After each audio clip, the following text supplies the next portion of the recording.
I'm Carl. I'm your friendly CyberBrokers leftover and one of the co-hosts for tonight. I am Merc, co-host and fellow DJ. I'm Justin. I guess I'll go next. Beat Chris. Yes, I'm Justin. I guess I make and solve puzzles. Indeed. And then I'm Chris. I am the lore master guy for CyberBrokers. Awesome. It's perfect pair to have tonight because not only are we in Chapter 4, the bombshell, it is also the first quest. So nothing better to have the lore master. And I believe your Twitter says puzzle destroyer is the proper term there. Yeah, it does. That was a joke from a long time ago where someone called me that. And I said, I'm going to add that to my Twitter bio. And did it. And it just kind of stuck as a funny thing. So now it's just there permanently. It works well. I'm going to do a quick intro, and then we'll do a little chit chat about setup for Chapter 4 and Quest 1. So welcome to the fourth in a series of lore listing parties. It's an opportunity for those that are new to learn more about the lore or storyline that is the foundation of CyberBrokers. For the rest, it's an opportunity to catch up, re-enjoy the richness of the lore chapters. For each event, we'll have special guest hosts who will provide commentary, background, or their own personal perspectives on chapters we're covering and quests now. And after the chapter's done, we'll switch into community mode. We'll bring up members of the audience who would like to ask questions or share their own personal thoughts about the lore shared tonight. While you're listening, you can also post questions in the CB General channel in Discord, so anyone can get into that. If you're not comfortable coming up and speaking, anytime while we're listening, post questions there, and I'll read from there. At the very end, there'll be some quick announcements, and then instructions on how to get entered into tonight's giveaway.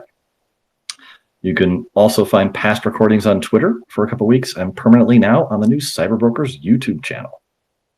So tonight, we're going back to Chapter 4, which was released on April 8th. This one is really special because it was the launch of the first CyberBrokers Quest, and it had the bombshell storyline twist in it at the end. We got to wait to the end to talk about that part. Let's start the conversation tonight with quests, since this was the first one. JTop, could you tell us more about how quests and their format came about?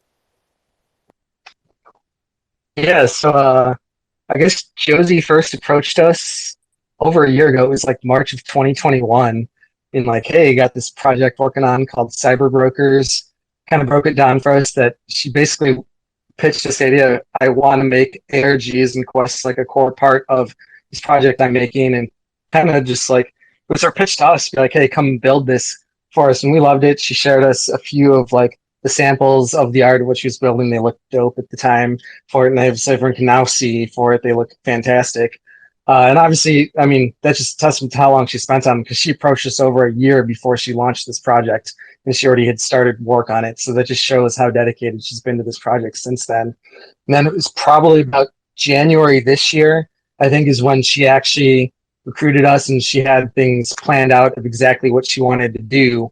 And kind of took us to being like, hey, I want to launch. The goal of what Josie was trying to do was pretty much when her project launched, she wanted to have something for the community to do within a week or two of the drop. And I forget the exact dates. I think we launched around St. Patrick's Day, give or take. It was in March sometime. And then it was within like 2 weeks after that was the first quest. And that was Josie's goal all the time, is to hit the ground running, not being like, oh, hey, here's my project, and here's a promise of quests 3 months from now, which is what most projects do, is like they don't even start working on something for the community till after they've had their initial sale, whereas Josie wanted to have something pretty much right off the bat. Yeah, so she met with us in January, kind of went through some ideas. Chris dropped the bomb on us of what Chapter 4 is going to entail, so we knew the secret way before you guys by quite a few months. But then, yeah, I was working with them, coming with ideas to wrap around the idea of this quest. And spoiler alert, since we're going to hear it anyway, brokers are AI, and Ashra is the mother of all brokers. For it, so we kind of ran. What? Yeah, yeah. Spoiler.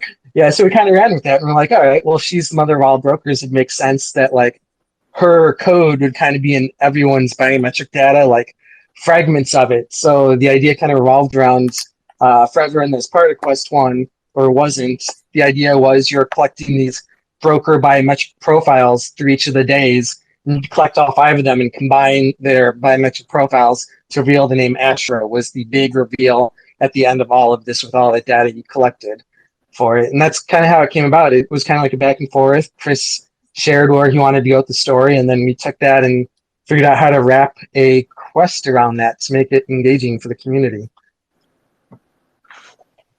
So, Chris, how much interaction was there between the lore? Did the lore change any based upon the quest, or was it kind of the lore set the stage for the quest?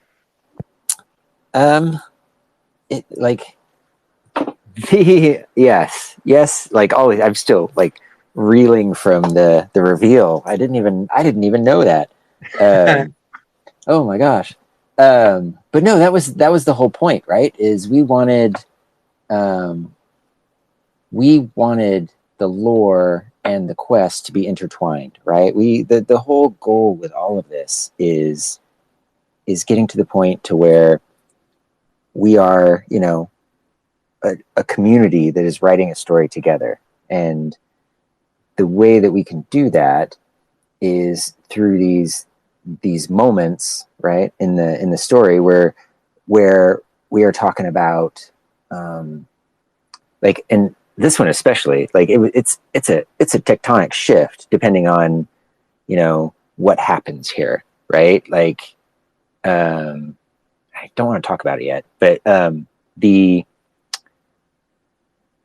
shift in the story based on this quest will send the story in crazy directions. We had no idea which direction it would go, right? And it was completely up to the community to drive it, because we hadn't written ahead. We like, I wrote this and we dropped it and we're like, okay, here's the here's the story. We don't know where it goes next, and then here's a quest, and then based on that, like, that's where we're going. And we pitched 3 very different endings, right? And anything could have happened. So, well, not anything. One of three things could have happened. But they're so different in their in the results of what could have happened that it is a thing that nobody else is doing, right? And you can't really do in other mediums. So it's I don't know. I'm really excited about all of this and how it all fits together, and working with JTob and the puzzle crew, and getting like our behind the scenes. We have this, kind of rigid process that we try to follow this time to build all these things and to interleave the options along with the story, and then where is it going to go, and how many little endings do we have to write for, and what are it's an ordeal. It really is. But yeah, a long way to say the story changes completely based on the results of the quest, and we don't know where it's going. So I think that's a great setup, because you in chapters further down, you kind of shared some of the alternate options, and maybe after we listen to this chapter and we talk, you could share some of the alternate options that could have occurred here, because I don't think anyone's ever heard that part before. Am I correct on that? Yeah, I might. Let me go see if I can find those real quick, and I can. Maybe I can. Like, I won't do Robin justice, of course, but like I might be able to read a little bit of them. That'd be kind of fun. Yeah, at least like the TLDR of what was the different path. Okay, let's save that till later, and let's pretend JTob didn't spoil it. Didn't state the ending already. Sorry, everyone. That's okay. In theory, we all know what's coming. Okay, so let's start off with the first half. We left off with Spice and Zinc on a date at the Mech Pilot Olympics, and Spice deciding to find out more information about Zinc's mother, who apparently he doesn't remember. Merc, can you cue us in? CyberBrokers. How a paradigm shift became the paradigm lost.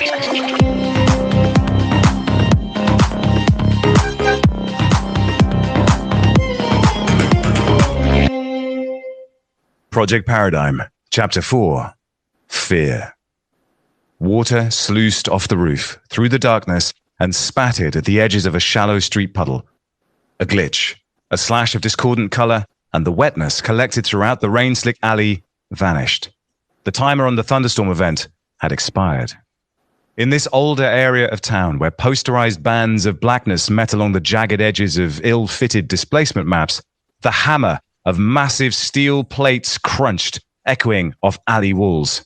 Judgment, Spice's Alpha Command Mech, crashed through the stark white ring of light projected from the street lamp. At least, part of Judgment did.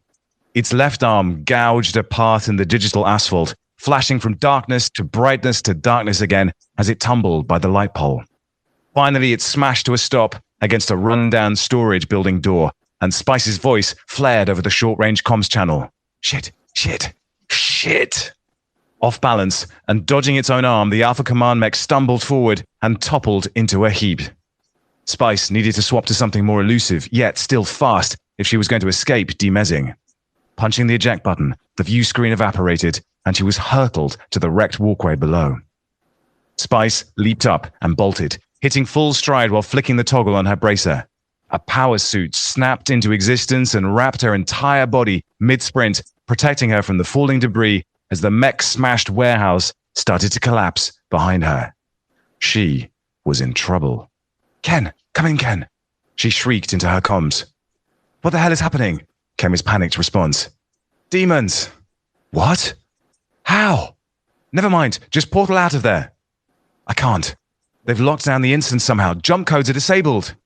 Fear drove her faster through the maze of abandoned back alley streets. Spice's latest lead on Zinc's mother had dragged her all the way out here to some of the oldest parts of TPL. It had made sense since she was tracking down one of its earliest denizens. Wing beats pounded overhead, and she muttered, "I'm starting to regret my decisions, Ken. Hurry." Spice ran as unironic Ken switched to broadcoms and shouted a distress signal. "If you can hear me, send help. A member of Alpha Command is trapped in Old Burngate and needs immediate assistance. Demons detected in the instance. Hurry!" A large chunk of debris, the size of an elephant, caromed past her head, skittering through the intersection. She ducked and spun down the left side alley to avoid the dusty explosion and rolled up to the nearest wall, alive, but trapped in a dead end. She realized that the massive chunk of wall hadn't fallen. It had been torn off and thrown. "Ken!" "I repeat, a member of Alpha Command is being attacked by demons in Old Burngate. Send help!" Examining the wall behind her, the geometry was old and sparsely tessellated, so she'd have to punch her own handhold as she climbed, and she'd have to do it fast. She could do fast. She slammed her power suit's gauntlet into the old brick, digging in. Spice lifted her gaze, searching for the next hold, and spotted a balled-up silhouette at the top of the building. The black shape unfurled and opened into a wide, sharply tapered wingspan. In the center, the angular face, lit from above by a green halo, glared down at her. "Hello, little mouse." Its voice ground out like pitted iron across stone. Mustering as much courage as she could, Spice yelled, "You don't want to demez a member of Alpha Command." There are worse things than dematerialization, Commander Spice." That she knew. Anyone who'd ever run into a snow crash knew. She'd hoped if she mentioned a demez, the demon would fixate on that, blast her, and she'd only have to worry about the loss of the contents of her hot wallet. Time for plan B. Or if she was honest with herself, she was already down to plan F for fucked. Wait. Commander Spice? This thing knew her. The dark slash of a shadow streaked from the intersection as a second winged figure stepped out from around the alley corner. It seemed the demon who had been following her had now caught up, firmly blocking Spice's escape from the dead end. She'd obviously pissed someone off today. "Ken," she said, "I need help, now!" The demon guarding the street exit appeared female, or at least based on the parts she could see that weren't horns, fangs, and the thick snakes making their way around her lithe figure. Spice edged her powersuit nearer the corner, where two featureless brick walls of the alley joined. Not even so much as a window to jump through. Wind beat down, and the male demon with the green halo alighted in the street 5 meters from her. From this close, she could see red eyes glittering beneath its bald head, could smell the brimstone. Let's talk, shall we? Again, that grating voice.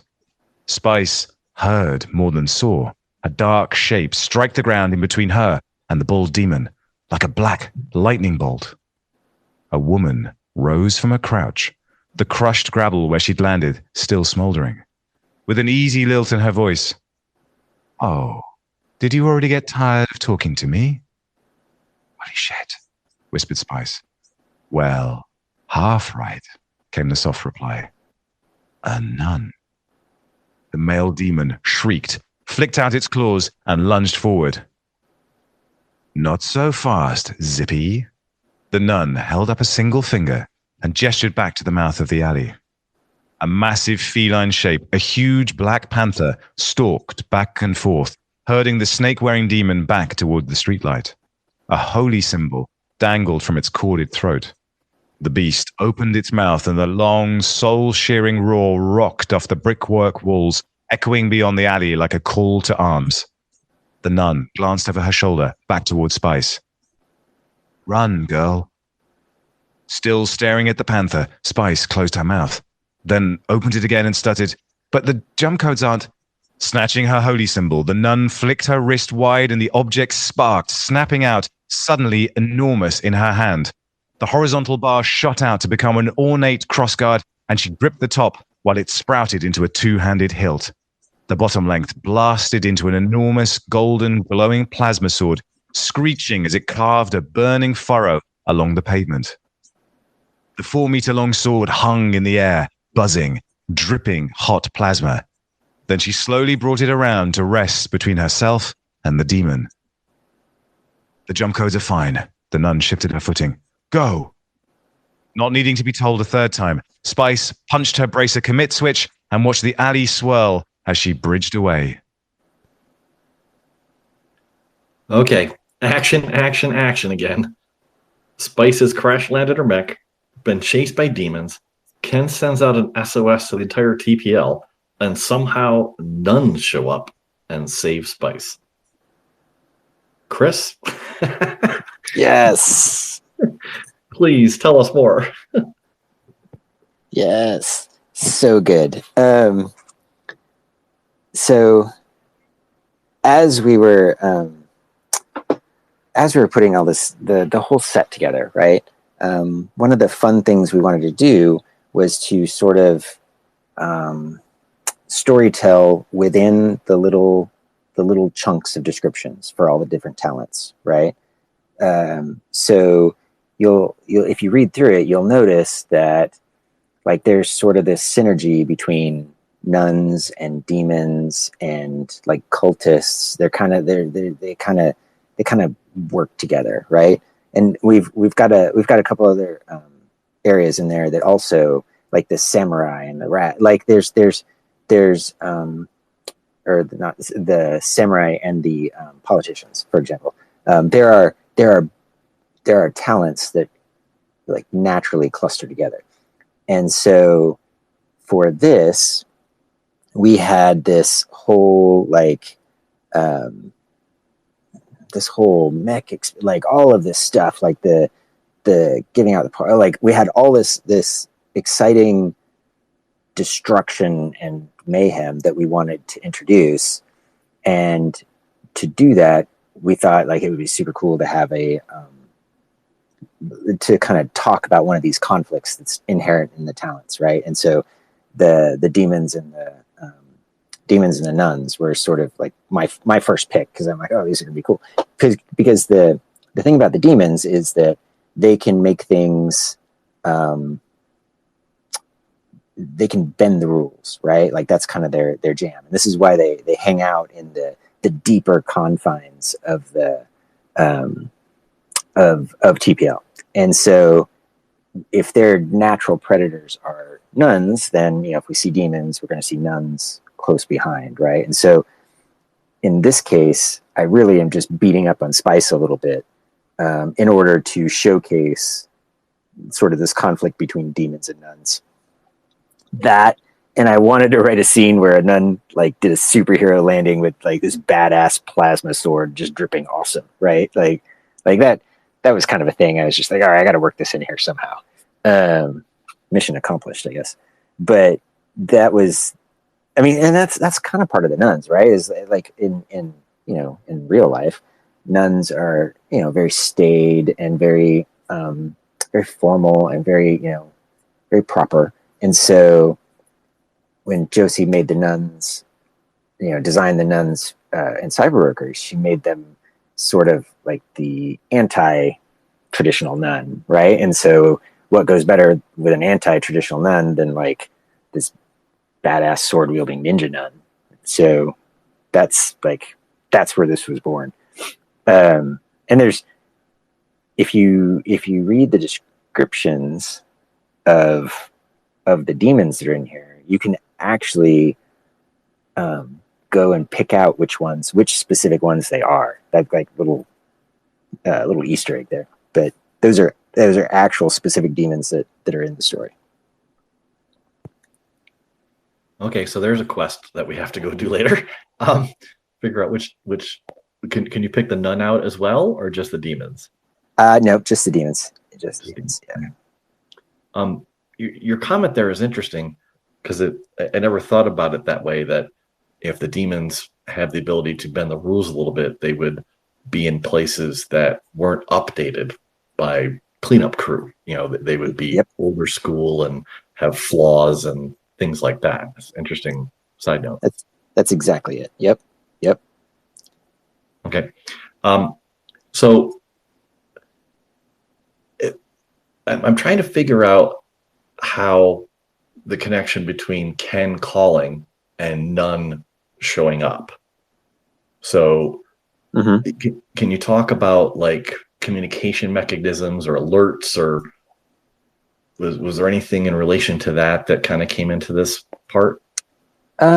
It's sort of where we're starting to explore because in earlier, in when we were hanging out in Tombstone, you kind of had a little glimpse into jump codes, and there was some short range comms, and these are kind of long range, because presumably there is this broad alert system, right?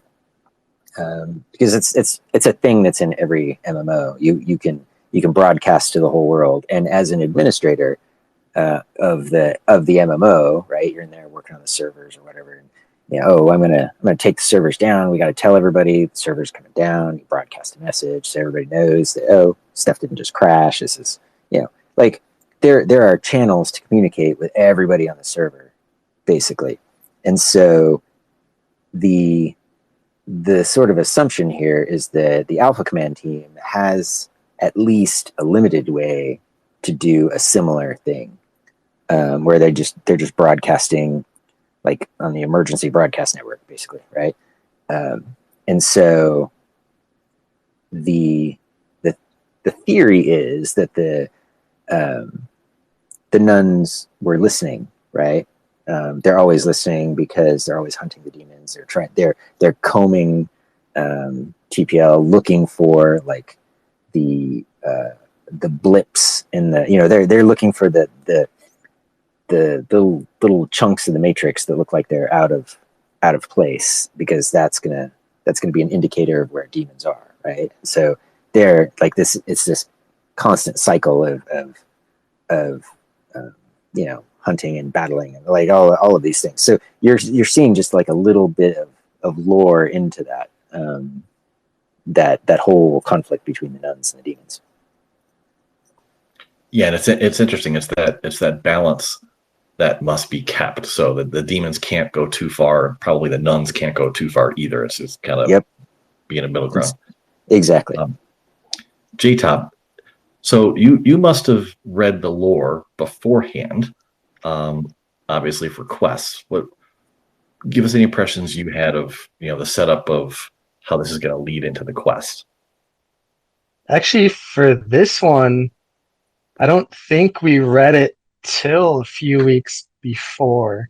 Quest 1 is actually one of the few ones that doesn't really run much like an ARG. The rest of the quests after this are more ARG-like, where you are the storyline and are kind of like the community is the storyline and are like this omnipresent character that's kind of pushing and deciding how the story goes.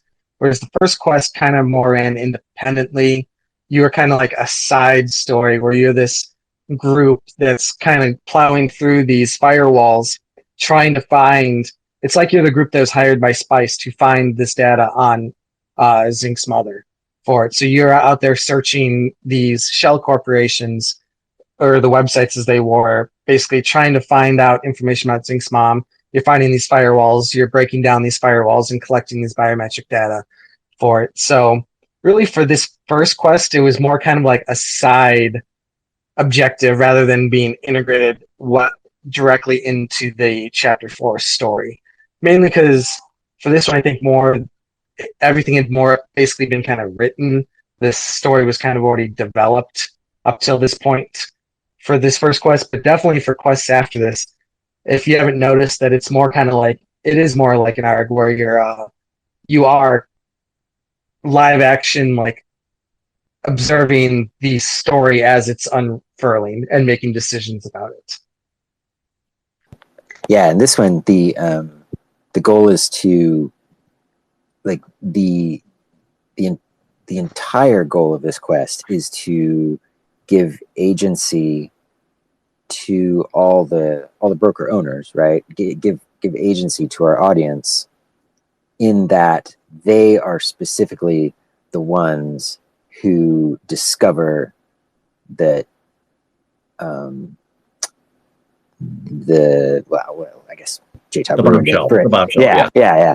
Like the audience is the specific entity that discovers that, right? Nobody else really knows that.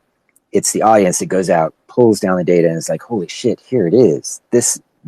We figured this out, right? That was the goal, is to make everybody feel like, oh, we figured out this thing that nobody knew. And then, that data comes back to, Spice and Zinc, and then we have and Ken, and then we have the second half of the chapter. Yeah. Got it. So the puzzle content was more related versus the puzzle mechanics, like they will in later chapters. Okay. Exactly. Yeah, because we needed a part to kind of to bring everybody in, to get them involved in this inciting incident is really what this is, right? Like this is the part in a story, in Act 1, where all the shit goes off the rails and you're like, oh my God, here's the main conflict of the book, right? Like that is this piece. And so having the audience not just like discovered as they read it, but actually doing the work and discovering it like through effort, like that was the whole goal. Perfect. I think I'm going to hold more conversation because I think we're going to have a lot more after the next part. Yep. So, Mark, can you cue up the second part for us? No way. Ken's eyes were the size of solar collectors. They were back at Ken's apartment, quiet and in a safe zone. Spice had only visited a couple of times, and it appeared exactly how she remembered it the last time she'd been there. A row of simulated stand-up arcade machines and a half-full trophy case, an animated voxel dragon in the corner playing on a loop, and a table laid out for a TTRPG session that's never been touched. Small, simple, and very unironic. Yes, Way, Spice nodded, tearing her eyes from the neatly arrayed table. She pulled out the Crusader. I watched her. I'm pretty sure that demon would have fused my meat synapses. When I was calling for help, I didn't think nuns would show up. Ken shook his head and plopped down on the couch next to her. I was just smashing every button I could find, hoping to kite in another Alpha Command team or something. Anything. Good work, friend. Spice touched her hand to his shoulder. You saved me. Unironic Ken exhaled, then met her eyes. It's what friends do, right? We sure do, don't we? She smiled. The quiet moment sprawled, like it was searching for the right inspiration, but couldn't quite find it. Ken broke the silence. Why do you think they were following you? I don't really know. Her brow creased. The only things it could be are my votes to shut down the AI proposal or this search for Zinc's mum. Ken stretched back on the couch, laced his fingers behind his head, and stared at the ceiling. Well, since even demons hate the thought of being unplugged by AI, I suppose it has to be Zinc's mother. I guess, Spice crossed her arms. I don't really understand. This woman's like a ghost. Maybe she's a demon. Spice chuckled. Wouldn't that be funny? Ken leaned forward, silent. Oh, you were serious? This has gotten dangerous, Spice. He scrubbed his hands through his hair. There are worse things than demezzing. So I've been told. You like him this much? He tilted his head and asked. Enough to get crashed? Spice looked down at the space between her feet and breathed. I don't know. A notification sound trilled. No one moved. It trilled again, and Ken tapped the virtual keypad on his bracer, and a recorded gram of some biometric data phased in with a note attached. The returned biosequence floated above the coffee table, a response from her transmission looking for help in piecing together surveillance data of Zinc's mother. Spice squinted. Asherah? His mother is... Asherah? Ken shrugged, deflated. I guess that explains the demons. But his mother can't be Asherah, Spice shook her head. He showed me an old gram of her. That's definitely not her. Ken sighed and flopped back on the couch. Whatever. Spice frowned at the floating data, pensive, then bolted upright. Oh my God. Yeah, I guess he's famous now. Oh my God, Spice stood up. Oh my God. Ken winced. Really? That's what impresses you? Slowly, she twisted around and stared at Ken. What do you remember about your mother? Why? Seriously though, what do you remember? Figments, really. She was sweet. She died when I was young. Flashes of my father missing her terribly. It was a long time ago, he shrugged. Again, why? Let's compare your bios with these from Asherah. But that's Asherah. She's not my mother. She's not Zinc's mother either. Grumbling, Ken sat up and pulled his biometric data. It took a moment to process, but as log lines poured across the screen, the results were clear. Asherah's my mother too. He glanced at Spice. I don't get it. Are you saying Zinc and I are brothers?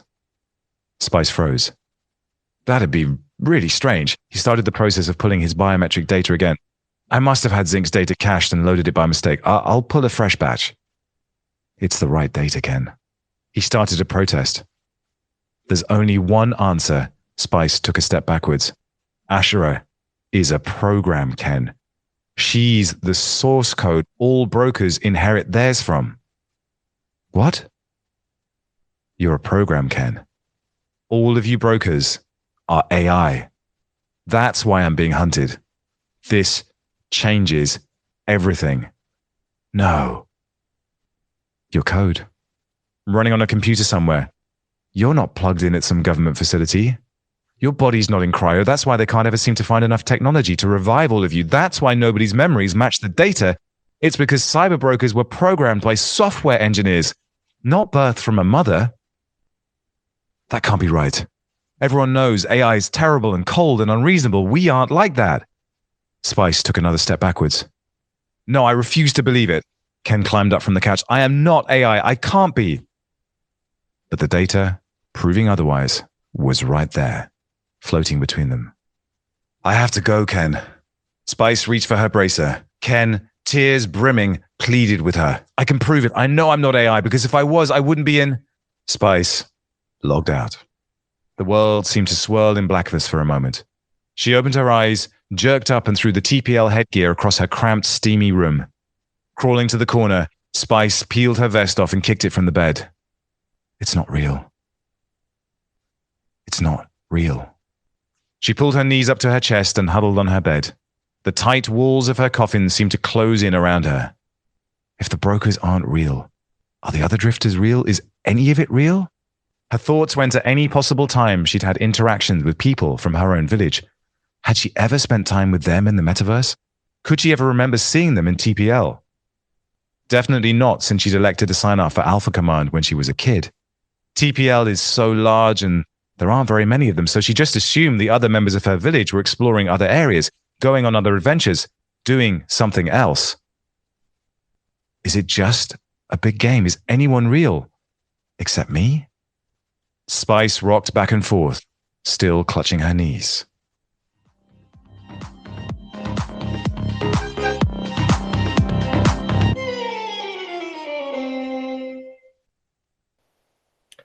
Okay, so this part starts with Spice in Ken's apartment. Ken clearly wants to say something, and then boom. Brokers aren't real. They don't have bodies in real life. They're artificial intelligence, and Spice goes into an existential crisis. And frankly, I think all of us are still trying to grasp the details of what all this means.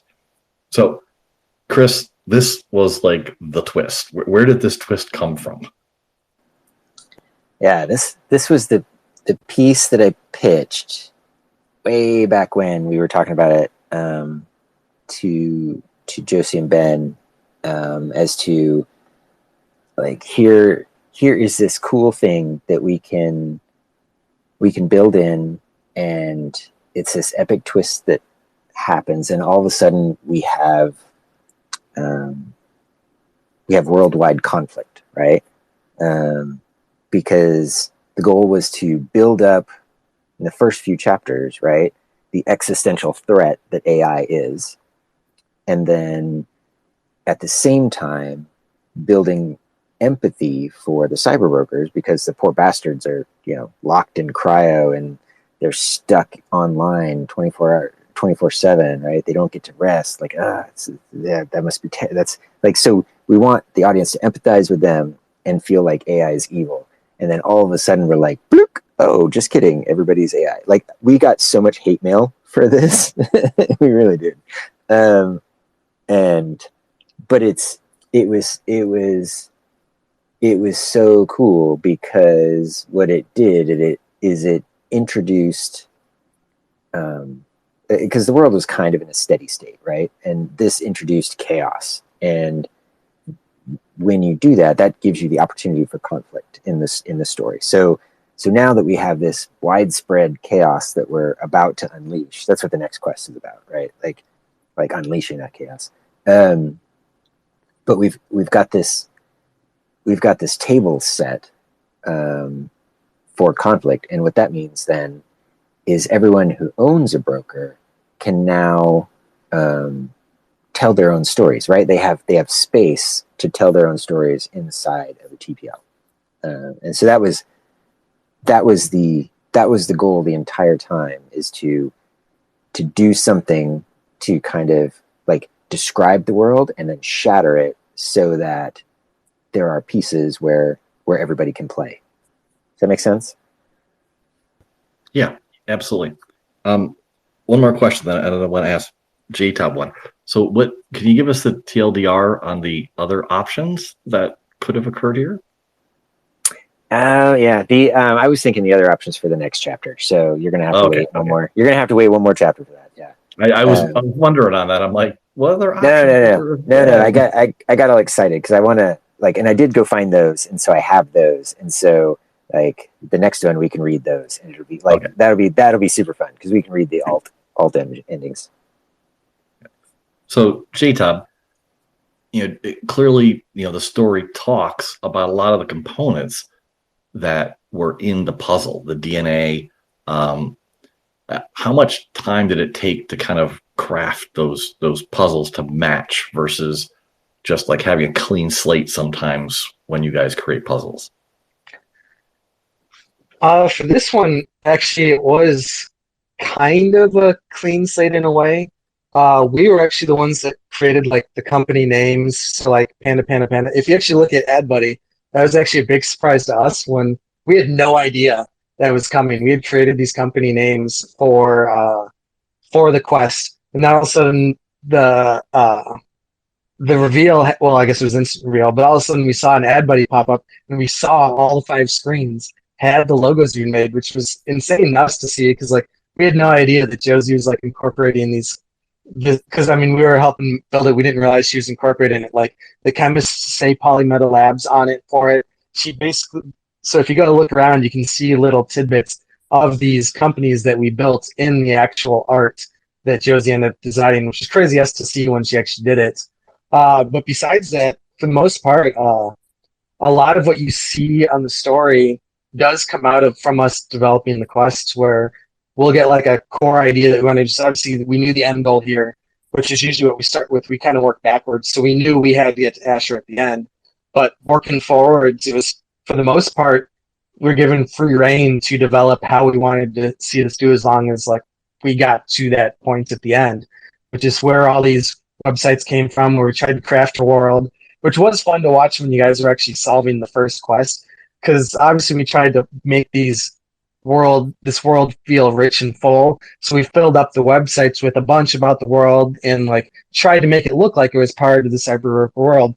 But then it was a fun watch, that first one, watching everyone just rabbit hole real hard on a lot of like this additional stuff. Like I remember on day one, we had to actually break character slightly to be like, hey, get out of my cyberpod. It was obviously just put in there just for like a fun Easter egg, just so like, oh, if we're selling apartments, I'm going to throw my cyberpod in there just because that'd be fun. And I even wrote a testimonial for the Dreamscapes and everything for it. But then people thought that was part of the game. And at the time when I had plugged it in, this was before Artifact had their Monolith quest. So that was already in there and set up on the website. And then they did their Monolith quest, and they completely forgot about this. That like 2 weeks prior to us dropping, they updated their whole pod to have puzzles in them as part of the Monolith quest, and those were still in there. And all of a sudden, like in the middle of our quest, people were talking about, were sharing pictures of these puzzles. And I'm like, why are people sharing the Monolith puzzles in our quest? And it dawned on me that we'd put in my cyberpod just like for fun, because it kind of fit the theme, trying to build this world, like, and showing that everything was like interconnected for it, like it was all just one universe. And then people were finding puzzles I didn't expect them to. So we had to jump in there and be like, yeah, don't that one you want to avoid. But it definitely was very fun to watch as you guys tore apart everything that we put in there, trying to build this world, and was assuming everything was a puzzle for it versus like what was actually in there, the puzzle. It was a interesting time. Well, yeah, and you know, we need to remember that this is kind of the first time that this type of collaborative puzzle really came about, where you know there's not a single winner. It's all about working together, and we each need to gather pieces to help each other out. So, you know, experiencing those sites and their richness kind of like threw us back for a minute, because we're like, well, okay, well, where's the puzzle? You know, so you kind of got to figure out what parts were puzzle and what parts were just really cool background story. Yeah. As you say, and that was one of the things when we originally were discussing with Josie about this, to make it be like a community thing. We're like, we really want to make sure that it wasn't just like one. I mean, we want to make sure that you had to rely on your fellow community member to solve this. So that's why a lot of the puzzles, you only get tidbits of it, and you need to work together to collect all the information and ultimately solve it together. Like even for the first one, and there was a bunch of different layers for it. You could log in and provide your piece. You could just show up and help throw your cyberbroker power at the firewall to help break it down faster, because the more people that were showing up to log in actually made that timer reduce a lot quicker. Believe it or not, the clocks were originally set up to all end at the exact same time for it, but obviously as more people showed up, you can make a time go quicker. So you guys are actually unlocking firewalls quicker by getting the word out and getting people to show up and do it, from the original time where they all originally had the same end time. If no one were to have connected, they all would have unlocked at the exact same time. But obviously, you guys ended up with a staggered release for it, which is what we expected to happen. But it was interesting to watch how quickly you got that first firewall to actually fall down. It definitely was quicker than I expected, with how much you guys rallied around, get everyone to log in and help break that down. So if people want to come up and ask questions, the button in the lower left, just request to speak. You can post questions in CB General if you like. If you're not comfortable coming up, that works as well. Feel free to ask questions about lore, quest, anything covered tonight. While we're waiting for that, Chris, this was the last chapter you wrote by yourself, right? Yep, that is correct. Okay. So after this, it didn't fully go to the writer's room, but the writer's room was very much involved. And can you talk about that interaction between the writer's room and you? Yeah. Because now that we've broken the world, right? Like, so that was sort of up until then, that is the scripted piece. And so having that under, under my control, like in a centralized way, like where we could dictate the story, that was very important from a like unleashing things perspective, right? From a creating. And so once we've created it, now it moves into the community's hands, right? And we wanted to make sure that was not just, the community owning art and owning brokers and stuff like that, but also owning parts of the story. And so that means everything from, helping pull together a writer's room to, participating in the quests, like all of these things. And so what we did was we went and looked at everyone who had done creative work, just on their own, like with their cyberbroker, had explored stories or written something or just done any kind of like cool creative stuff. And we reached out and invited all of them into the writer's room, right? You remember that moment actually, because you were one of the folks that we invited. And top secret thing, I'm going to let your cat out of the bag here, Carl. But Carl was initially invited into the writer's room, but then he was like, no, because then he would see behind the curtain, and he wanted to enjoy the story and enjoy the puzzles and enjoy the things, and he didn't want it all spoiled. And so that's why Carl is not in the writer's room. He opted out, which I respect, because that's super cool. But there are folks like let's see, I'm looking, Mags and Requiem, and scrolling. I don't see anybody else, but like these are Merc. some of the folks. Merc. Oh, duh, Merc. Duh. Like these are some of the folks that are in the writer's room, and so they contribute to a lot of the story. We've done a lot of world building for all of it, like all these locations, like all kinds of stuff. It's very much a collaborative environment, where we are figuring out, because we have to kind of figure it out in real time, like where the plot points are going, based on what's happening in the community, what people like. People decide their team Ken or team Zinc, and then we were like, all right, well let's build that in, that kind of stuff. So it's a big, fun, collaborative environment that we've put together. And best of all, I don't have to write everything, because while of course I'm a fabulous writer, anything that gets written where we all participate in it is so much better, right? Like I do not have all the best ideas in the world, and so it is very, very cool to just be able to say, oh man, I'm stuck in this thing. Hey, what do you guys think? And I get like 5 awesome ideas, and it's an embarrassment of riches, right? To have our writers room. And JTob, does the quest creators also interact with the writer's room and the quests, or is that a little bit separate? I'm an active participant in there. Okay, so there's more collaboration going on there. Yeah. Because so, for example, like the pieces because all the quests need little bits of story elements and little like description of the keys and like all of these things. And so we have this stable of writers that can help, and so they help with a lot of that part. Does anyone want to come up and ask a question or post a question in CB General? Okay, we're going to keep going. So let's go back to the bombshell, because again, we're still reeling from it.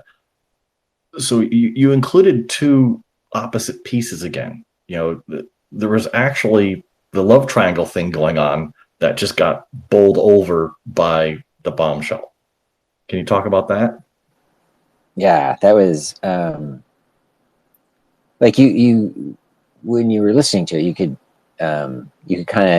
hear, like Robin did such a good job.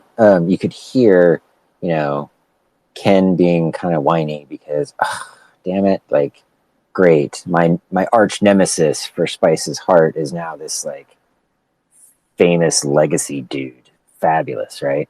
And then there's a little hope, and he's just like, wait, we're brothers? Oh, I'm famous too, right? Like you could like, it was purposeful to kind of play through all of that stuff. But then oh my God, they're AI. Wait, and we've just been through 4 chapters of AI is terrible. It's the devil, all right? And all of a sudden, Spice learns that both her friend and the boy, like her friend zone guy and the boy she likes, right, are both actually AI, and she's dealing with this moment of like blah, and so she has to run. And then Ken, of course, he's like, no, I'm not AI because, and I'm sure he was going to say because I love baloney or something like that, right? But I'm just kidding. He's in the middle of professing his love for her, which he's never had the courage to do. Like, so it's a sweet little character moment between them, just kind of, like you said, bulldozed over by the whole thought of he's actually AI, and now like that throws everything into turmoil for their relationship. And then when she gets out, right, all of a sudden she's like, well, wait, it's that it's kind of a twist on that whole, wait, was everything a dream, right? Because if they're all NPCs basically everywhere, does that mean the drifters are NPCs? And how does she know any of these people are real? Because her little family / interactions with real humans in real life is so small, because there are these, it's an ice age going on inside, so there's like these tiny tribes all over the place, and so they don't ever see any real people, and like, so all of this is like, oh my God, am I just playing a single player game? Basically, is kind of the thing that she's struggling with. And so her world is all kinds of upside down, and then Ken's world is all kinds of upside down. And like everything after this chapter is turmoil. Yeah, and this was also the first cliffhanger chapter, right? Yes, that's a good point. That is right. Yeah, and it's because now the audience is involved, right? And so it's time to start like moving into the let's answer some questions. You know what I mean? And so going forward, it's going to be a thing around, okay, let's build some questions and then get some answers from the community. And then we there's this natural break in the story that is a cliffhanger, right? Because that's kind of what cliffhangers are. It's like, holy shit, there are questions now. And so that's kind of the whole piece here.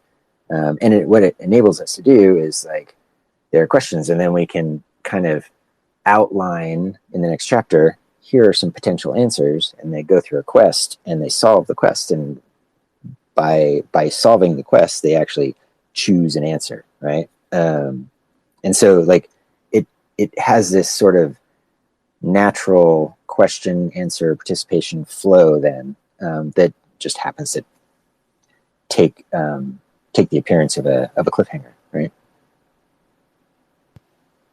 Absolutely. I see Mags typing a question. So while that's coming in, JTob, could you tell us, you spent all this time setting up the quest. You spent all this time babysitting it, basically, as it was going on. When it was all done, what was your reaction as Cyphage and the puzzle holders? What were your feelings about how the quest went? Exhilarated that nothing severely went wrong. There's definitely a ton of little cogs going on behind the scenes, keeping everything working, hopefully flawlessly for every quest.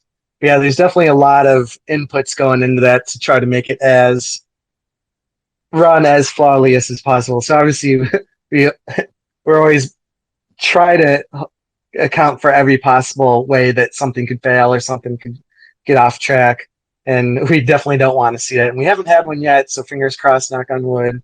We are good with all our remaining quests, so we don't have any major hiccups.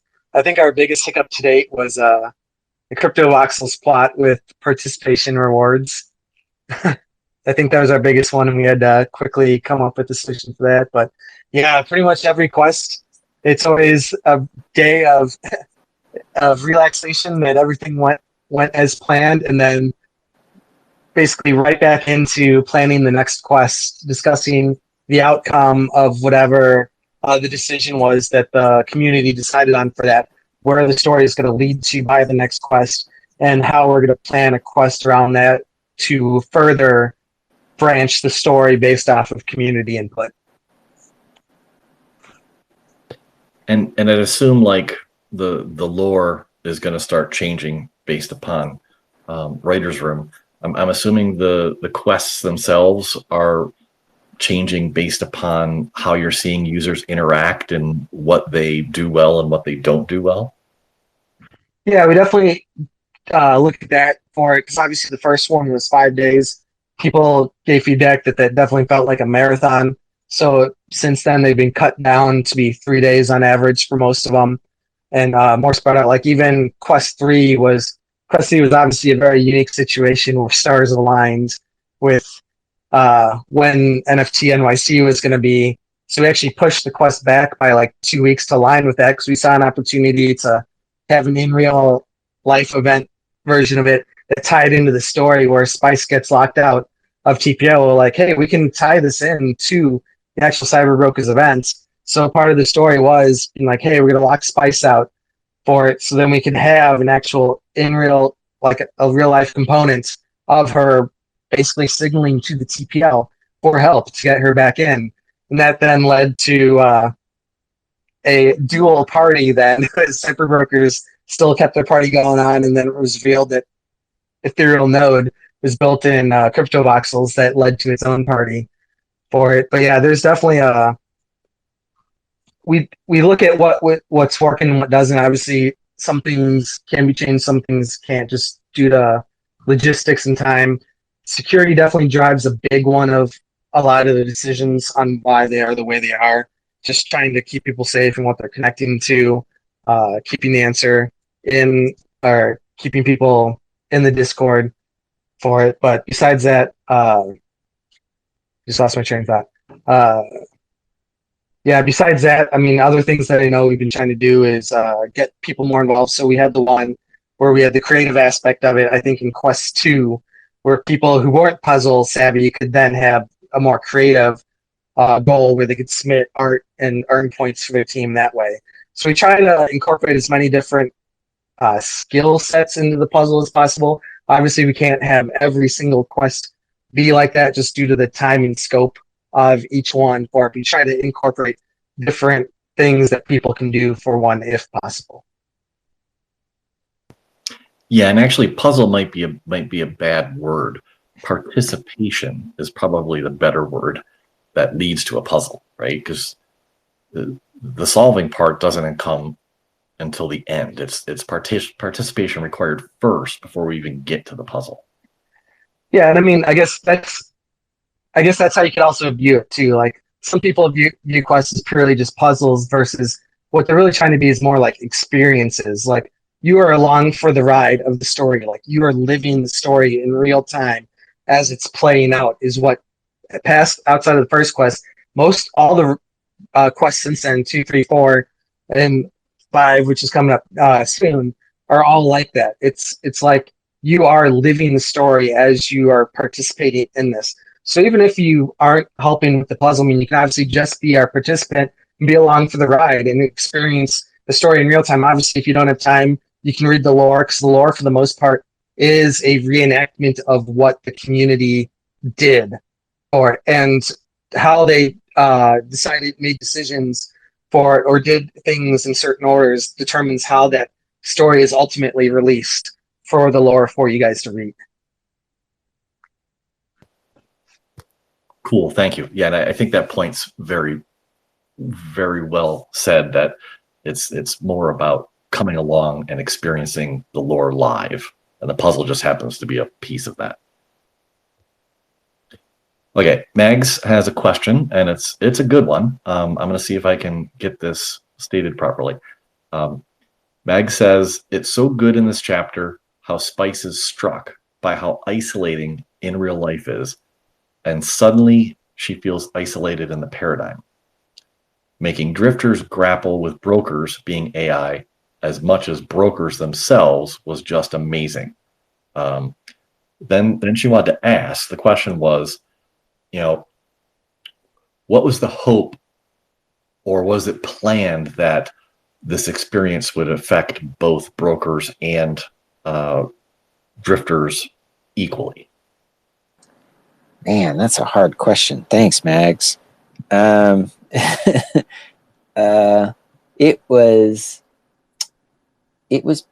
was planned that we wanted everyone to be affected, right? Because part of the thank you for the heart.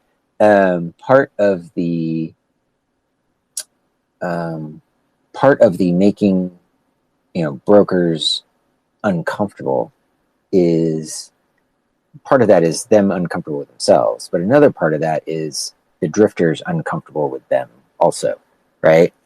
Because there's a lot of allegory with modern society in there, right? Where you have prejudices, but some people don't, and then like, oh no, and then you have things that people believe and things that don't, and like what's fact and what is actually fiction, and like all of these themes that we're grappling with in modern society, they also, like we wanted to kind of draw attention to them here, right?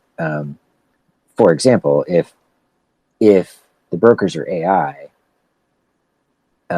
from a Saturday morning cartoon perspective, Scooby-Doo pulls the mask off and everybody's like, oh, hey, the thing is solved, right? Well, in real life, it's not quite that simple, right? You pull the mask off and there are the people that are like, oh my God, this thing is crazy. They're AI. And there are other people that are like, nah, that's somebody just trying to trick you, or they're lying, or it's not real, or where's your proof? Or like there's all this stuff around determining the veracity of any facts, right? And so we wanted to kind of explain. That's like, again, we're kind of chapter 5, and the next quest gets into, right? We wanted to explore like what that means, and how do you get the word out that AI and who is doing that, and what do they think about it, and then how does everything descend into chaos after that? Because there's not a true north as to how everyone is supposed to feel about brokers now. And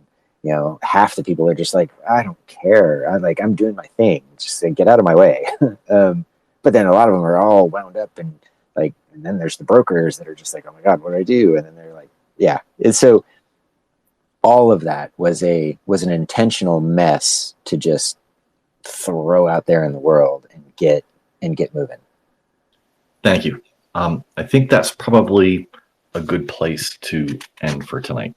The existential crisis between brokers and drifters figuring out how to deal with AI.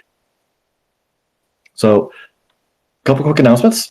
Next week, we're going to start hosting 2 of these parties per week, just to move the pace along a little more. And also, members of the writers' room are going to start becoming special guests, because they were directly involved with sculpting the stories for these next ones. Each Tuesday, 2 p.m., 9 p.m. Eastern, are community spaces. Merc and I hop into Twitter, talk about anything Cyberbroker, bring your questions, and ask. Tuesdays, 2 p.m., 9 p.m., are creator calls in Discord, place where we talk about things you want to see in Cyberbrokers, ideas you have, find out more about the community fund, and the submission process. So Tuesdays, Thursdays, 2 p.m., 9 p.m., get those on your calendars. Each week before Monday noon, all the events are posted in our Discord calendar, so you can find them there and set your reminders as well. I want to thank Chris, you for coming on again. We all appreciate all this time you've been able to carve out for us, especially as the author of the first 4 chapters, and JTob, for you for helping fill in some of the details and cool extras about the quest. So very much thank you from the community for giving us extra information tonight. Yes, you guys are very welcome always. And it's like these things are always so fun. And I am just super excited now that we're in the quest part, right? Because like JTob and the team have been doing, like they've been doing such good work, right, for months now, and just kind of toiling behind the scenes. And I am excited to shine a light on how, because it's such a huge part of what Cyberbrokers is. And going actually probably let JTob talk about all this, but like going forward, I would love to expand the quests even more from a audience participation standpoint, and like what are the requirements so that it's not such a heavy lift, and there's folks who want to lean forward into it, there's stuff for them, and the folks that want to kind of lean back and just enjoy the story. Like I am excited for all the things quest related, and that doesn't even touch the bits about like this is an audience directed story, right? And then you guys will get to hear from the writers. Like I am just like I am all kinds of excited now. You guys are tired of hearing from me. You want to hear from other people. That's like these are the people you want to hear from. I promise. It'll be great. And JTob, thank you to you as well, and the rest of Cyphage. It's not just JTob, although he certainly is the puzzle destroyer and puzzle creator. There's a bunch of other peeps out there as well. You want to give a quick shout out to them for us, JTob? Yeah, so we obviously have Zayat that everyone knows. We have Motive for it that helps, and then Matt and Lefevre out there all help out with everything, different aspects of the quests as needed. So we go for it. But yeah, always a pleasure to come on here. If we want to do some more of these, it'd be nice to do one of these at the end when all the quests are done, to do a giant AMA or something, like to talk about all the quests once everything can be like fully in the open, like about everything. It'd be cool to do one of those. Oh, that's a great idea. We'll get that scheduled. I also want to take a moment and say thank you to Merc. He doesn't speak much, but he's in the background making sure all of this works technically, and you see him in chat all the time answering your questions. So thank you, Merc. You'll see him on here as jpeg.exe. Everyone, let's say good night. Thanks, everybody. Good night. Good night. Bye-bye.